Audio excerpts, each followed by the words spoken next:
there viewers, it's me again, Shay Navas, and welcome back to another episode of my life. So today is December 17 at ngayong araw ay birthday ni Mama. Samahan nyo kaming mag-prepare para sa surprise gift namin sa kanya.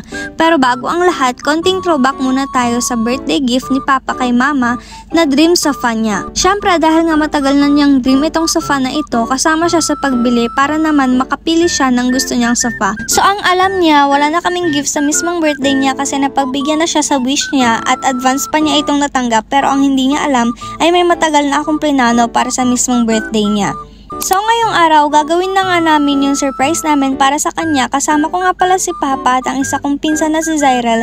Ang alam ni Mama ay magkaiba kami ng lakad ni Papa ngayong araw, pero ang hindi niya alam, magkasama pala kaming pupunta ng bangko para kunin yung matagalan naming pinag-ipunan. Bumili nga rin pala ako ng cake ni Mama dito sa Mrs. G at pagkatapos pumunta kami ng pinsan ko sa Pandayan Bookshop para bumili ng decorations na magagamit sa surprise. After nga namin bumili ng mga kinakailangan na gamit ay hindi muna kami umuwi ng bahay kasi nandun si Mama, kaya dito na namin sinimulan gawin sa loob ng sasakyan. Medyo nagmamadali nga kami gumawa dahil may gig din kami ngayong araw at kailangan na namin matapos ito before 4 PM dahil magbabiyahe pa kami papuntang Aurora Isabela para sa gig namin. So dahil 50th birthday na nga ni Mama, ito ang regalo namin sa kanya para sa 50 years na pinagkaloob ng Panginoon sa kanya at naway magkaroon ka pa ng masaya at mahaba at healthy life syempre. Sana mapasaya ka namin ngayong araw na to and more birthdays to come, Mama. Ang bala ko sana ay money bouquet kaso hindi kinaya ng time, so naging pera na lang sa paso, kaya bumali din ako ng bulaklak, pandagdag decoration, and after nga namin ito gawin ay dinekorasyonan naman namin yung trunk ng sasakyan. Pagkadating nga namin sa bahay, inutusan ko yung kapatid ko para tawagin si Mama at lagyan ng piring sa mata. Di ko na pala nilagay sa loob ng trunk yung cake para mablow muna ni Mama yung candle niya bago niya makita yung totoong gift namin sa kanya. Kasi baka malay nyo, pera pala yung wish niya, edi sinagot na agad ni Lord. Huy!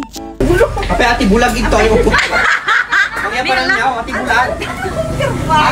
Apa yan ang rundak? Ako, idurundak ka. Sige kami na newos. Happy birthday to you! Happy birthday to you! Kanta kayo ah! Happy birthday to you!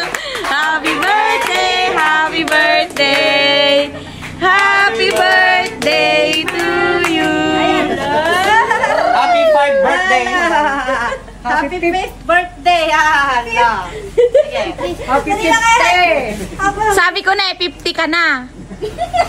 Ang baho mama! Oh, meron pa dito! Meron pa dito daw.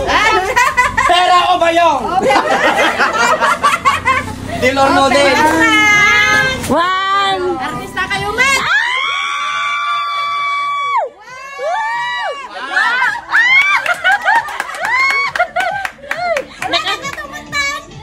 Di ba sabi mo kanina 50 ka na kasi ay dahil 50 ka na, 50 rin. 50,000!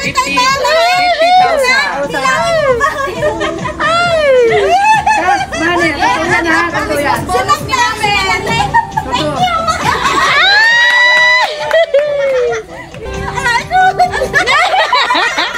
Ala, di na may nag-picture kin na!